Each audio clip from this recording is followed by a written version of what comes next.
Olá pessoal, aqui é o Velgas, hoje é dia 3 de dezembro de 2025.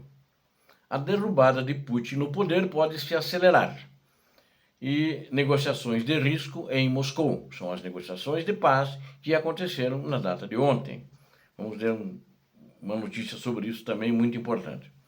Quero convidar a todos vocês que não são inscritos, inscrevam-se no canal, aqui você verá sempre a verdade. Ouvirá, né? Sempre a verdade. E peço a todos também que deem um like. Se possível, deem agora já, para não esquecer. Tenho certeza que vocês vão gostar do que nós estamos apresentando aqui. E peço também a todos que compartilhem os vídeos, façam circular os vídeos. Eu preciso de vocês para isso, para o canal crescer. E ele crescendo, quanto mais gente nova assistir, gostar e se inscrever. Por causa disso é importante o compartilhamento de vocês, eu conto com isso. E façam seus comentários, que são sempre muito bem-vindos. Obrigado. Bom, essa derrubada de Putin do poder, eu coloquei, o título pode se acelerar. Por quê? Né? Na realidade, está todo mundo esperando. Eles querem que mude porque querem parar a guerra. Porque se não parar a guerra, vai faltar dinheiro para a economia. Faltando dinheiro para a economia, as empresas não vão poder produzir e o que vai acontecer? Vai ter desemprego, vai ter miséria, vai ter fome, não vai ter salário, uma série de coisas, consequências natural de uma economia em queda, uma economia em recessão como é a Rússia. E agora existem processos que ameaçam o Putin, né? E o seu regime. E eles, na realidade, esses processos podem levar à remoção do ditador, né? Isso pode se acelerar de acordo com como as coisas acontecerem, porque agora o pessoal que estava conspirando resolveu ficar observando o que vai acontecer. Daqui a pouco dá certo, né? O Trump está pressionando muito o Zelensky, para o Zelensky para entregar a Ucrânia para a Rússia. Na realidade, o Trump também é um grande empreendedor imobiliário. Era e é o principal negócio dele em Nova York, né? Ele tem inclusive um prédio, o Trump Tower, né? E segundo informações, o Putin prometeu a ele num dos seus telefonemas que tal fazer uma Trump Tower em Moscou depois da guerra. Então ele está muito alvoroçado, né? Então ele e o negociador dele são do ramo imobiliário e estão justamente vendendo os territórios da Ucrânia. Né? Então isso está casando, mas não vai rolar. Agora então vamos ver, a estrutura vertical do poder da Rússia é muito verticalizada, ela passa por um declínio muito prolongado, com índices de aprovação no quarto ano de guerra em grande escala contra a Ucrânia. Eu disse quarto ano de guerra, mas é quase 4 anos, né? Que vai fazer em 24 de fevereiro, perdão, agora 4 anos de guerra. A estrutura vertical de poder, então, ela está passando por esse declínio e pesquisas recentes mostram que os russos perderam notavelmente o interesse, perderam a confiança nos políticos, né? Esses dados foram publicados pelo Centro Levada da Rússia. O nome Levada, né? Levada. Então, ele que fez a pesquisa e eles publicaram isso. De acordo com estudos, índice de aprovação do governo, da Duma estatal, do ministro das Relações Exteriores, inclusive Sergei Lavrov, do próprio Putin, caíram significativamente. Eu acho que o incidente que aconteceu com Lavrov também ajudou muito a cair. E esse descrédito da população é que eles estão com medo, porque também lá na frente de combate os soldados estão se revoltando, não querem mais acatar as ordens, não querem brigar, porque colocaram eles em linhas de moedores de carne, eles não querem mais isso. E a Rússia continua insistindo de uma maneira primitiva nas mesmas táticas lá no teatro de operações. Cada vez mais os russos têm expressado irritação com o parlamento, e em torno de 50% só que apoiam o trabalho da Duma, que é justamente o parlamento, e ele é o mais baixo dos últimos 3 anos, né? E ele vem caindo gradativamente, e agora recentemente caiu 15 pontos, finalmente, né? 1 em cada 3 entrevistados, ou seja, 34%, estão falando, que é uma coisa que na Rússia nunca falavam, tinham medo, está insatisfeito com o trabalho dos deputados. O governo perdeu 9 pontos percentuais desde maio, né? E permanece, segundo eles, isso preocupa, esse número está preocupando a Rússia, né? 67 de aprovação, seu pior resultado em 2 anos. Mas para eles lá isso é muito ruim. mas eles conseguiam antes manipular e maquiar os números. Eu acredito que é o Instituto Levada, porque que é ele que sempre faz as pesquisas para o governo, esses números devem estar também maquiados. O primeiro-ministro, que chama-se Mikhail Mishustin, quase vocês não ouvem falar dele, porque é uma figura não muito expressiva, a popularidade dele caiu também bastante para 60%, né? Vinha de 76%, despencou, e ele não via uma queda tão acentuada há muito tempo. Esse é o índice mais baixo em 2 anos, e um dos maiores quedas entre as autoridades. E até o Sergei Lavrov, que ninguém viu mais ele, até teve umas pessoas no canal, não, você mentiu, o Lavrov não foi demitido. O Lavrov não está em lugar nenhum, ele não foi demitido. Ninguém escreveu, você está demitido, mas não participa mais de nada. Mandaram ele, é no estilo soviético. O Putin é no estilo soviético. O estilo soviético ou matava o cara, ou mandava ele ficar exilado em casa, na Dátia ou em algum outro local dentro da União Soviética. O sistema chinês era assim também, né? Então, em meio a rumores de insatisfação do Kremlin com as negociações da política externa, com acusações de rompimento de relações com Washington, a popularidade está quase na metade do recorde anterior, ou seja, ela se mantinha em cerca de 30% de apoio, mas agora caiu para 17% pela primeira vez em um quarto de século. Lavrov deixou de ser uma figura de confiança pública incondicional, ou seja, o Putin de fato conseguiu espremer o cara e pôs ele em algum canto que ninguém sabe, né? Formalmente a popularidade do ditador permanece alta, é o único que está alta. Isso eu acho que é manipulado mesmo, né? E que ela está em 84%. Mas uma pergunta aberta, sem direcionamento específico, revela um quadro diferente. Apenas 48% dos entrevistados citaram Vladimir Putin entre as pessoas em quem confiam.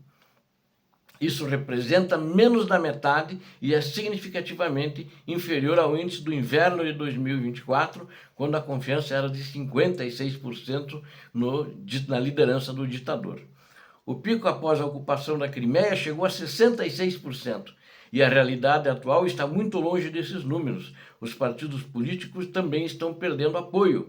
Hoje, em torno de 15% só que diz que apoia a ocupação da Crimeia. O partido governista Rússia Unida, que é o partido do ditador da Rússia, caiu para o seu nível mais baixo em 2 anos, né? Com apenas 37% diz que votariam no Putin novamente. Ninguém mais votaria. Mas isso é uma prova clara, eu acho que já na eleição anterior foi manipulado, né? E no auge da guerra, em fevereiro de 2024, esse nível chegou a 50%. Então, caiu bastante mesmo, né? Após a saída de um escritor russo famoso, Zakhar Prilepin, que era leal ao Putin e parece que não é mais, a popularidade do jornal Uma Rússia Justa despencou para 4%, que ele divulgava todas as coisas do Kremlin e fazia uma certa oposição. Ele confirmou a tendência geral, os russos estão se afastando do sistema político construído por Moscou, lá no regime do ditador Vladimir Putin. E a queda nos índices de popularidade reflete o cansaço público com a guerra e a queda na qualidade de vida e a falta de perspectivas. O Kremlin não goza mais do mesmo nível de confiança da população e nem o seu ditador, né? Apesar de lá os 84%, eu acredito que isso é bem menos, isso é manipulado para agradar o ego do ditador. E, enquanto isso, as figuras proeminentes, os oligarcas, que a economia depende deles também para girar, eles perderam muito as suas empresas, né? A gente não fala os oligarcas, muitas vezes falamos os oligarcas perderam. Não é uma coisa pessoal, é uma coisa institucional, porque as principais empresas de petróleo, de gás, indústrias de uma maneira geral, dependem deles para se movimentar, né? Eles que impõem capital ali, eles que trazem capital, fazem os financiamentos para a empresa e a economia gira. Então eles estão, de fato, apenas observando o que vai acontecer. Agora, se a guerra continuar, acho que pode acelerar muito o processo de destituição do ditador da Rússia. Pode haver, inclusive, confronto, né? E a mídia chegou a noticiar, a mídia russa, que os sociólogos identificaram o motivo de distanciamento dos russos em relação ao ditador. E eles disseram o seguinte: a maioria não é a guerra.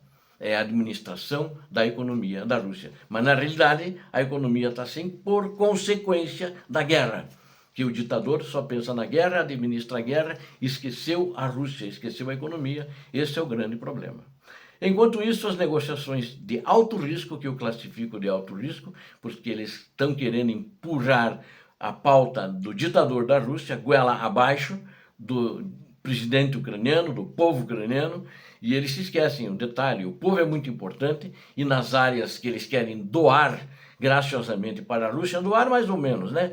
Porque os interessados, como o próprio presidente americano e o seu grupo, teriam muitos benefícios de negócios. É isso que eles estão interessados. Eles querem que a Ucrânia se lixe, não estão interessados com a Ucrânia. Mas então acho arriscado isso que ontem foi negociado em Moscou. Mas não se sabe o que foi negociado, aparentemente nada foi negociado, né? É uma reunião que durou 5 horas, ela começou com 3 horas de atraso, era para começar às 17 horas, começou às 20 horas.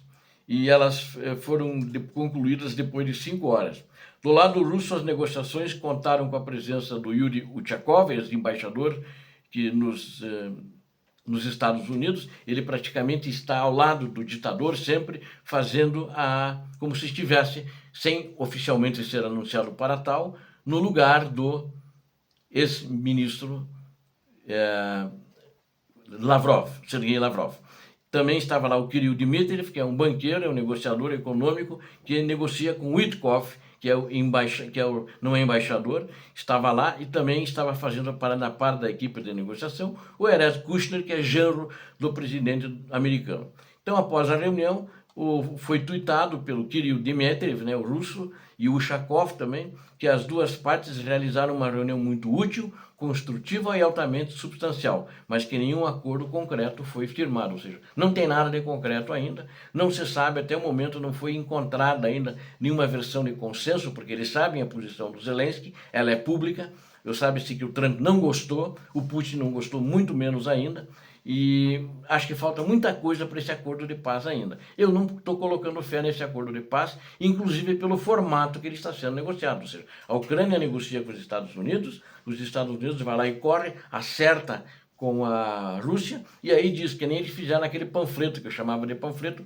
chega lá o seu Witkoff, corretor de imóveis, um panfleto aqui, vendemos à Ucrânia, portanto, todo esse território. Não é assim que se negocia. Né? Não é assim. Acho que tem gente mais competente, existem dos dois lados, tanto na Rússia quanto na Ucrânia e nos próprios Estados Unidos, diplomatas, e na Europa, diplomatas competentes, militares competentes, que entendem muito de geopolítica, poderiam estar fazendo isso. Inclusive tem o general Kellogg, que estava negociando na Ucrânia, mas só que aí o presidente Trump não gostou, que ele achava que estava puxando muito para o lado da Ucrânia, o que não é verdade, ele estava sendo justo, né?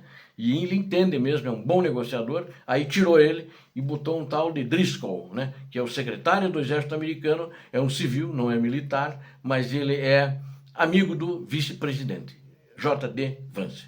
Então já é um grande currículo, me parece que dos negociadores, dos administradores do governo americano, o principal currículo é genros, parentes, né?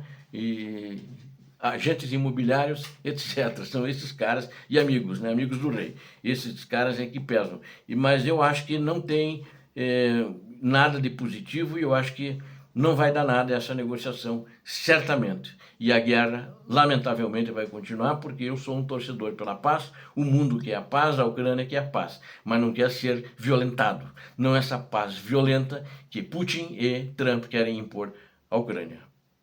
Obrigado a vocês que assistiram esse vídeo, conto com vocês, inscrevam-se no canal, aqui vocês viram a verdade, deem um like, compartilhem com as suas redes sociais, façam seus comentários, eu conto com vocês. Deus abençoe a todos vocês, Deus abençoe a Ucrânia, Deus abençoe o Brasil. Paz e bem, paz para toda a humanidade. Muito obrigado.